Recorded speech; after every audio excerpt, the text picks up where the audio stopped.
あなたのお腹と陰茎を包み込むつぶつぶゼリー。どうも、藤田ゆずでーす。やっほー。これは先日のイベントでプレゼントでいただきましたこじこじのヘアバンドっていうのかな、ヘアターバン、ヘアバンド、多分これ夏にめっちゃいいね。これでさ、外出たら出たいけどさ、あんまりこれで出てる人いないけど捕まるのかな、これも。いや、さすがに捕まるということないですけどね。いや、そう、前回はちょっとね、いつものこの壁オンリーの背景から飛び出してね、ゲストの篠宮あさちゃんに来てもらいましたけども、今回はぬるっとね、一人ではい、寂しくね、今回からまたやっていきたいと思います。はい、ぬるっとそう、なんか後から私も気づいたんだけど、ぬるっとこのつぶつぶゼリー10回を突破していて、今日で12回目。早い。すごくない？なんか無理せずゆっくりやりましょう、やってくださいっていう話だったのに、12回ってこと12回ってことはもうあれ12回早くない？1ヶ月が4週だから2ヶ月ぐらい。まあでもまあ2ヶ月か。まあでも1年続かないとね、ちょっとちゃんとラジオやってるとは言えないので、やっぱ1年目指してね、みんなも聞いてくれたら嬉しいなと思いますね。うん。いや、それはそうと、私最近気づいたんだけど、コーヒーがあんまり好きじゃないっていう事実に気づいて、みんなコーヒー好きですか？着付けのために無理やり飲んでる人が多いんじゃないかなって私踏んでるんだけど、ちっちゃい時はそれもちろん飲めすらしないわけよ。その牛乳を入れたとて、砂糖を入れたとて飲めなかったので、高校生くらいになって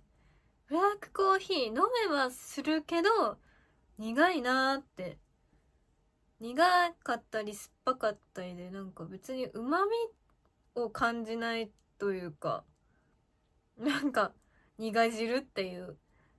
感じで。でもさ、高校生くらいになったらさ、やっぱ勉強のお供で飲んだりとか、大人になっ、大学の時とかもさね、コーヒー、大学生、おしゃれな大学生とかさ、なんかカフェ巡りが趣味とかさ、カフェと古着が好きなさ、なんかさ、いるじゃん、ああいう系の人たち。すべての人たちをバカにしていくスタイルで、ちょっと申し訳なかったんですけど。で、大学生になってなんかコーヒーハマる人とか、ね、喫茶店でバイトする人とかさ、いるじゃない。で、大人になったらもう、毎日朝一杯は飲むみたいなさ、なんかみんなみんななんかコーヒー好きらしいのね、世の中の人って。でもさ、ぶっちゃけコーヒーって美味しくなくねって思うんだけど。はい。なんかさ、そうな、コーヒコーヒーを毎日飲んでる人と、全然飲まない人で、飲んでる人の方が健康寿命が長い。健康寿命だったか普通に寿命だったかはちょっと忘れちゃったんだけど、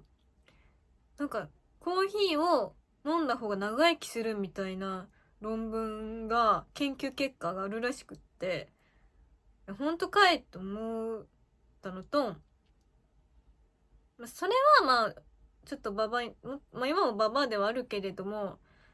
すごいババアになんないとさ、わかんない話ではあるじゃない。でもそれともう一個、ブラックコーヒーを飲んだら脂肪が燃焼しやすい、脂肪が落ちやすいだったか、脂肪つきにくいだったか、なんかダイエット効果があるらしいって聞いて、いや私本当になんかあんまり、だから高校生の時とか、親が作った残りをめっちゃミルク入れて飲んだりとかそういう感じでもう全然コーヒーに触れてこなかったんだけど、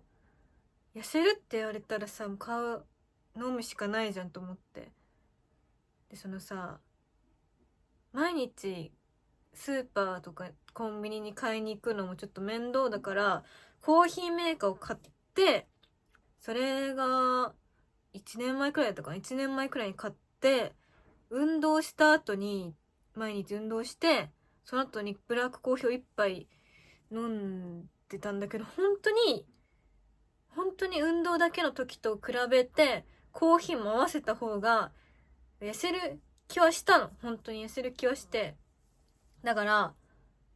本当に痩せようと思う仕事の前に頑張ってコーヒーを飲んでた。そしたらなんか自分、コーヒー豆とか買ってるし、もしかしてコーヒー好きなのかなってなんかだんだん自分の中で暗示がかかってきて、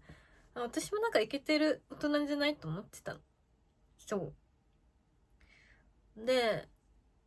なんか、歯抜いて、なんていうのかな、なんか、コーヒーってチキッとちっちゃくするから、親知らず抜いて、なんかずっと口が痛かった時期に、あんま歯磨きをする気が起きなくて、してたけど、そんななんかめっちゃガシガシ磨けないし、その、親知らずの近くの奥の歯が色素沈着とか、なんか私コーヒー飲んだら歯茎がちょっと腫れる気がして、なんかちゃんと歯磨きなんか飲んだ直後に歯磨きすれば大丈夫なんだけど、歯磨きが足りてないと思って、コーヒー、そう、親知らずが痛いうちはちょっとコーヒー飲むのやめようと思って、しばらく飲んでなかったのよ。で、最近久しぶりに飲んだら本当に美味しくなくてびっくりしちゃった。いや、私が買ってる豆が、いや、私本当にケチだから、多分もう一番安いやつを買ってるの、多分。いや、多分探したらもっと安いのあると思うんだけど、とりあえず自分の生活範囲とかで買える中で一番安いの買ってて、多分ネットだったら多分もっと安く買えるのかな、わかんないけど、それが良くないのかな。私酸っぱいコーヒーが多分そんなにもそもそも好きじゃない。なんか酸っぱいっていう味を克服したのも最近で、梅干しを丸々食べるのもちょっとよくわかんないって話を多分ラジオでした気がするんだけど、最近酸っぱいものが食べれるようになったから、なんかやっぱ飲み物です、スカルピスが酸っぱいのはなんか甘みに隠れててちょっとあれだけど、なんかコーヒーってなんかよくわかんない、旨味も甘みもないのに、それなのに酸っぱいってちょっとよくわかんないなって思って、ただただ苦いだけのコーヒーを買って、でそれもめっちゃ苦いわけでもないと思うし、そのなんだっけ、深入りにしてるわけでもない、浅入りのはずなのに、なんかあんまり美味しくないなと思って。あとさ、なんかコーヒー、夏場にさコーヒー飲むとめっちゃ体調悪くなるんだよね。そう。で、久しぶりにコーヒー飲んだら、その日もなんかずっと手の震えが止まんなくて、カフェイン中毒なのかな。ずっとさ、効いてる状態で、だからそれもなんかすごい、なんか、あんま、やっぱね、コーヒー飲むと、食欲が湧かないっていうか、逆にカフェインによりちょっとした吐き気があって、やっぱめっちゃ食欲が抑えられてるの。だから、ダイエットのためにちょっと飲まなきゃなと思ったんだけど、5月はね、撮影の仕事がほとんど着用の仕事しかなかったんで、いっかな。台湾のイベントが控えてるので、ちょっと前せなきゃなとは思ってるんですけど、頑張って、だからあと1週間コーヒーを飲んで、台湾に向けて頑張って痩せようと思います。そう。で、なんか、別に絶対飲めないってわけじゃないのよ、コーヒーも。なんか、その延長線上で、別にそんなにめっちゃ嫌いってわけではないんだけど、めっちゃ嫌いってわけでは、食べれないってわけではないんだけど、そんなまああったら、あっても別にそんな喜んで食べないかなっていうもので、そう梅干しね、まず梅干しと、私なんか春巻きが、五目春巻きが本当にそんなに好きじゃなくて、まあ、梅干しよりは上かな、自分の中でまあ好きよりかなって感じで、あったら食べるんだけど、揚げ物がさ、そのちっちゃい頃あんま好きじゃなくて、最近油って美味しいなと思って、カルビとかの美味しさも最近20過ぎてから気づいたんで、最近油って美味しいなって思ってるんだけど、本当に春巻きだけは分かんなくて、なんでなんだろう、なんか説明できないんだよ。梅干しはちょっと不自然なほど酸っぱいとか、コーヒーはなんか大してうまみもないただの苦い汁だって言えるけど、春巻きに関してはなんだろう、油なんか冷めた時に油と中身がちょっとギチョッとしてる食感がすごい油を含ん、すごいこんなに油が含んでるんだな。揚げたてを食べてた時はそんなに油入ってるのかなって感じがするんだけど、冷めた時に食べてね、ちょっとした感じにすごい油の嫌な感じをすごい感じて、すごいちょっとあんま好きじゃなかったんですけど、すごいなんか全然よくわかんない説明だったかも。うん。で最近春巻きで、中身もその大体なんか椎茸と春雨とひき肉となんかタケノコみたいな中華の、でそれがわかんない、日本人内図とされた味だから中国にいっぱいいろいろね種類とかあるのかもしれないですけど、なんかあんまりそのワンパターンなのもちょっと気に食わなくて、そしたらインスタをね見てたんです。自分で更新しないくせに見て、でそれで春巻き百珍さんっていうアカウントを見つけて、すごい美味しそうなの。なんかそら豆とかおかひじきとかお魚とかいろいろ具材の数を絞って、そら豆ならそら豆だけ入れるとか、数を絞ってやってるからかわかんないけど、すごい美味しそうに見えて、でも私その油を使うのもちょっとめんどくさいし熱いなと思って、家にあるノンフライヤーで油も使わずにただ巻いただけの、そのそら豆を買いに行く気力もなかったんで、家にあったサバとキャベツを適当に巻いて作ったら、で油も使わずにノンフライにぶち込んだら本当に美味しすぎて、油が本当に良くなかったんだなって気づいたね。美味しかったんで、そっから春巻きにハマって、なんかいろいろね、その春巻き百珍さんの本もね最近出て、それもね買っていろいろ作ろうかなって感じで、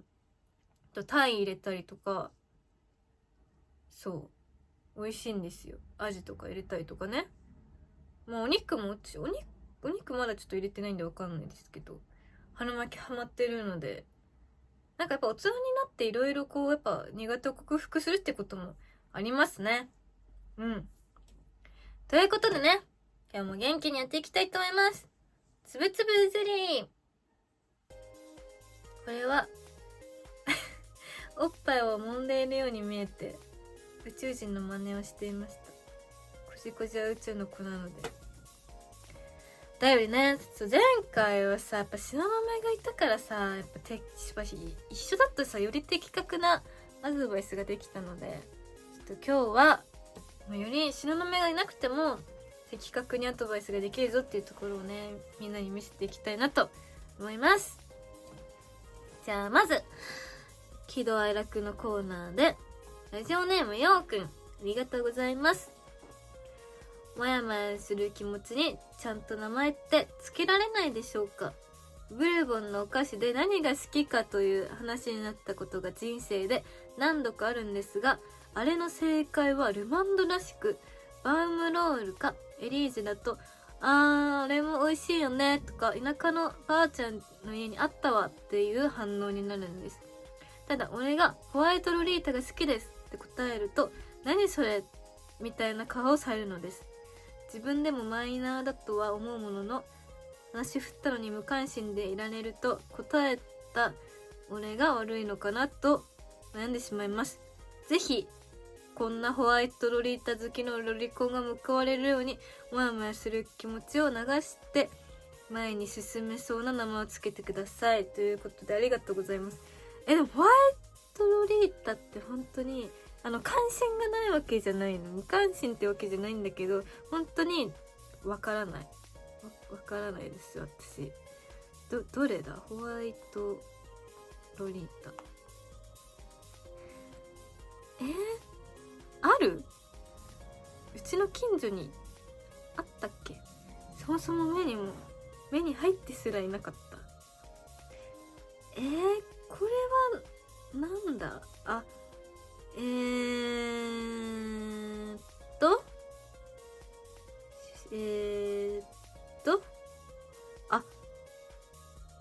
いろいろやっぱ種類がね、6種類。ラングレイス、エリーゼ、チョコリエール、バームロール、ホワイトロリータ、ルマンドが定番なのかな。でも私エリーゼはわかるの。バームロールも多分食べたことがない気がするな。ホワイトロリータって何が入ってるんですかね。ホワイトチョコなのかな。ホワイトなんか名前からして可愛いけどね、なんかさ、他のやつルマンドとかさ、なんかあんま可愛げがない名前なのに、よくさ、俺一番売れてるからみたいな顔していられるんだろうね、本当にね。いや、でもね、やっぱルマンド久しぶりに食べると美味しいけどね。やばい、Google がバグった。なんか最近私なんか Google の調子がおかしいんですけど、私だけなのかな。ホワイトロリータはさっくりとしたスティック状のクッキーを甘めを抑えたホワイトクリームで包み込みました。ミルク風味の上品な味わいをお楽しみください。なるほど。クッキーにホワイトチョコがまぶさってるって感じなのかな。バームロールは？バームロールもさ、白いよね。バームロールはミニロールケーキをまろやかなホワイトクリームで包み込みました。ソフトな口当たりと柔らかい味わい。だからバームロールは本当にバームクーヘンみたいなさ、柔らかいやつなんだね。ちょっと私が不勉強すぎてホワイトロリータを、ルーベラあるね。ルーベラ。待って、ルーベラとエリーゼって、ルーベラはただの筒で、ドラえもんの空き地に出てくるあれみたいな、土管みたいなさ、何にも入ってないただの空洞で、エリーゼはウエハースの中にクリームが入ってるんだね。本当にホワイトクリームクッキーって書いてるもんね。本当に食べたことない。無関心っては確かに今までは無関心だったけど、ちょっと言われたら私もロリコンとして食べればと思いました。ちなみに私が一番この中で好き、全部あんまバームロールさんとホワイトロリータと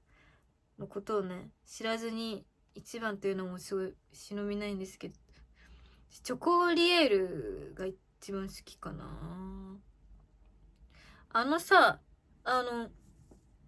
チョコとさクッキーが表裏になってるお菓子あるじゃん。アルフォート。アルフォート。アルフォートもさ、ブルボンだよね。だからそれめっちゃ好きなんだけど、チョコと、チョコとクッキーが薄いからさ、親指の腹でチョコをつまむときにさ、親指の腹でチョコで、人差し指での腹でクッキーでこう持ち上げたら、親指がべっちょべちょになるのがすごい嫌で。なんだけど、待って私、チョコリエールは、ここの脇を持てば、すごい、全然手が汚れなくて食べれるから、で、味も、すごいアルフォートと似た味がして、チョコリエールもね、知名度ね、低いと思うんですけど、私好きですね。だから、人間もなんていうのかな。こう、お腹と背中を持って持ち上げようとしたらうまく持ち上がんないけど、多分私の脇をこうやって、脇から下に手を抱え込んで持ち上げようとして多分簡単に持ち上がると思うんですけど、多分そういうことだと思います。すごい。もっとね、チョコリエールの地位もね、高まるといいかなと思います。で、この感情に名前つけなきゃいけないんだよね。なんだろう。マイナーロリマイナーロリコン。やっぱ藤田ゆずってその AV 界でその別にメジャーではないというか、5月に1本も AV の撮影がないという時点でもそりゃマイナーかって感じなんだけど、それを推してるし、ホワイトロリータっていうちょっとマイナーなところをしてるということで、ようくんはマイナーロリコンなんだなって思いました。ありがとうございます。これからもマイナー合法ロリとして頑張っていきたいと思います。そう、誕生日をね、先週の放送の公開時にね、誕生日迎えまして、ちょっと今後は年齢非公表で何歳かとはね言わないんですけど、はい、みんなね、お祝いの言葉ありがとうございました。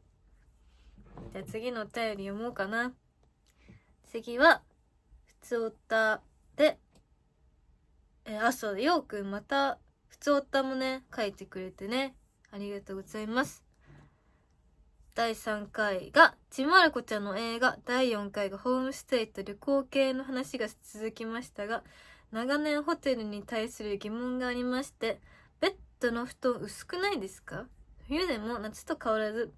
シーツと薄い掛け布団1枚だけのところがほとんどな気がします。風邪ひきたくないけどエアコンつけると乾燥して結局喉やられるので毎回ビクビクしながら寝ています。ゆずりんはどうやってホテルを快適に過ごしてますか？教えてくれると今後遠征するとき参考にします。これ本当に私も本当にどうすればいいのって思ってて、来週台湾に行くんですけど、台湾のホテルって暖房がなくて、なんかデフォルトで冷房が入ってんの。まず冷房が入ってて、それの切り方がすごい分かんないところにあったりするホテルもあったりして、頑張ってそのホテルの冷房を切ったとしてもなんか換気扇が回ってて、どこをいじればこの換気扇は切れるんだろうって思いながら、結構寒いなと思ってすごいしててねえ。で、ほんとそれこそ布団も1枚で、シーツのさ、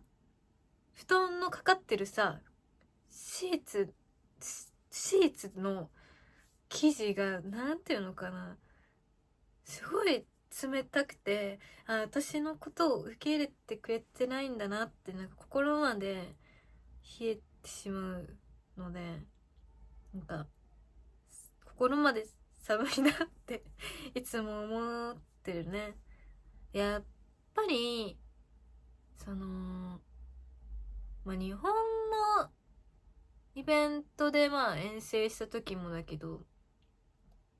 ぱ泊まりの後って風邪ひきがちで、だから今回もね、頑張って冷房を切って過ごしたいと思うんですけど、どうしようね。でも台湾の会場自体結構冷房がなんかいつもガンガンでめっちゃ寒くて、みんな寒い寒いって言ってて、ほんとホテルも寒くて、やっぱあれなのかな、日本人は意外と寒がりな人が多くて、台湾人は結構暑がりだから耐えれてるというか、日本人がおかしい、寒がりなうちらがおかしいんだなって思いますね。どうしようね。いや、風邪ひかないようにと思っていつも寝るときにマスクをつけて寝るんだけど、それも朝になったらもうどっか行ってるんで、もう本当に運ですね。だから自分の運を信じて突き進むのみだなって。で、暖房があるときは全然もうなんか埃とかなんか菌とかわかんないけど、そのフィルターの掃除がされてるされてないとかも何ももう考えたら負けだと思って、何も考えないように心を無にしてつけるようにしてますね。で、あともね、マスクをつけて朝起きたら一番にうがいをしてってところかな。でもそれで風邪ひいちゃったらもうしょうがない。私が全部その風邪をもらうので、藤田に移してやろうという気概でイベントに遊びに来てください。はい。続いて、ラジオネームともさん、ありがとうございます。声が好きです。落ち着いて聞いていられるし、可愛いし、長距離運転の時に YouTube からダウンロードして運転しながら聞いています。ずっと続けてほしいな。話し上手だからずっと聞いてられる。嬉しい。嬉しい。ちょっと12回も続けれてよかったな。なんか私の声、なんか自分の声あんまり好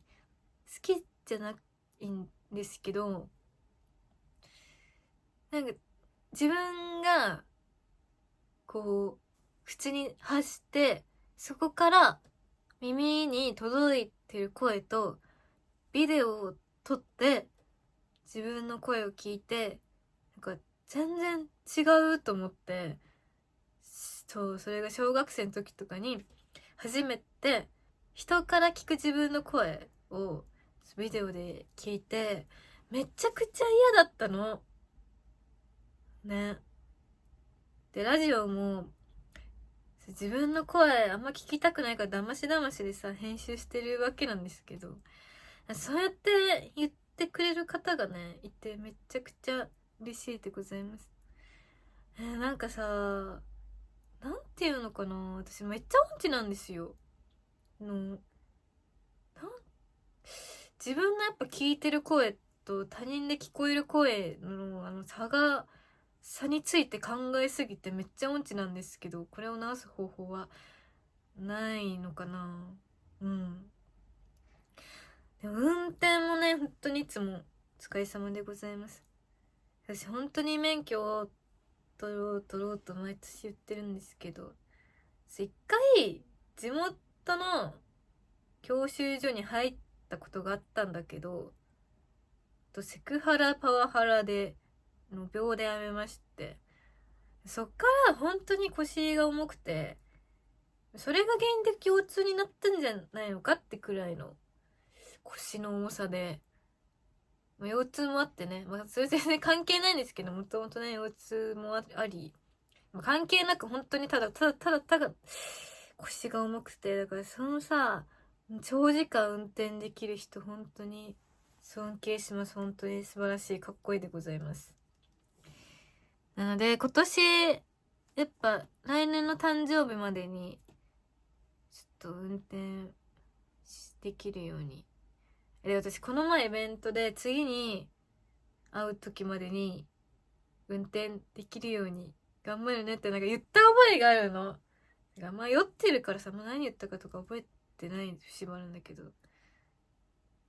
何ヶ月で免許って取れるんですかね。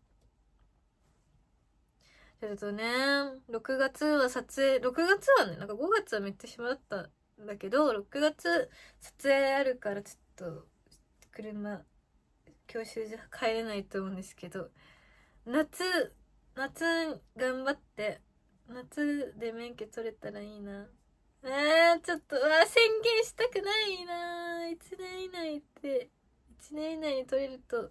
いいなということで、みんな応援しといてください。いや絶対つぶつぶゼリーを1年続けることより免許を取る方が大変だなと思う今日この頃ですね。じゃあ最後、ラジオネームゆうすけさん、ありがとうございます。自分が生涯で一番好きな漫画は弓月光。弓月、待ってごめんなさい。柚木ひかる先生の甘い生活です。天才だけどにぶちんな主人公と彼に紛れ込んでいく美人、紛れ込ん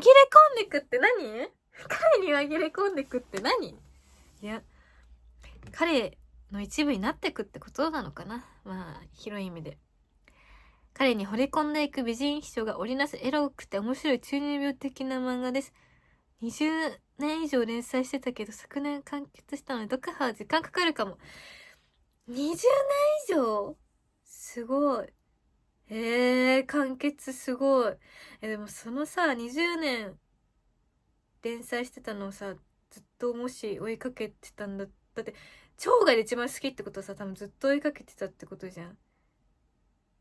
絶対ロスやばいよね。ロス、甘い生活ロス、ゆずきロスやばいよね。うわー、リアルタイムでそんな20年も漫画が連載したら絶対辛いな、終わる時。それね、やっぱ AV 女優さんが引退する時とかもそうかもしんないですけど、うわー、でもちょっといいね。まさに私の好きな感じの話しそうなので読んでみたいですね。新たなコーナーのアイデアとしては、3分でできるかな？ 3 分で杖の輪を解いたり、鶴を折ったり、トランプのピラミッドを作ったり、卵を立てたり、風船を膨らまして割ったり、いろいろチャレンジを募集したら偶然特技が増えるかもね。それでは次回も楽しみにしています。いいね。これさ、ゲスト次来た時とかにもやったら楽しそう。3分か、やっぱ料理だよね、3分といえば。3分クッキングしたいですね。はい。いいね。3分ね。でも、風船を膨らまして割ったりってさ、風船を膨らませられたことが人生でないんですけど、それって本当にやばいですよね。風船と、風船ガムができないの。風船恐怖症なので、風船を膨らませられるようになるかと、運転、どっちが先にできるようになるかを、皆さんぜひね、つぶつぶゼリーを通して見守ってくれたら嬉しいです。はい。それではエンディング。本当にね、一人だとちょっと物足りない感じがするね。やっぱゲストがいないと寂しいですけど、一人のね、喋りもみんなどうだったかな？のんびり聞いてもらえたかな？次回のイベントの告知をさせてください。5月27日、多分これが上がってる日に、生パラやってます。生パラの配信、生パラダイス TV で泉リオンさんと一緒に、で深田さんの生配信にね出させていただきます。アーカイブもありますのでぜひ見てください。5月30、31日は TOP。 はい、風邪をひかないように楽しんできます。6月4日は夕方からリリースイベント秋葉で開催します。現在つぶつぶゼリーは動画版は YouTube、 音声版は各種ポッドキャストにて配信中です。すべて内容は同じです。お聞きのアプリで高評価、チャンネル登録、コメント、通知音よろしくお願いします。Twitter での感想はハッシュタグつぶつぶゼリーでお願いします。お便り概要欄の Google フォームにて募集中です。新しいコーナーなんだっけ、他人ののろけ話が聞きたいと企画案募集について、また新しく作りましたので、ぜひぜひお便りお待ちしています。それでは今日もありがとうございました。バイバーイ。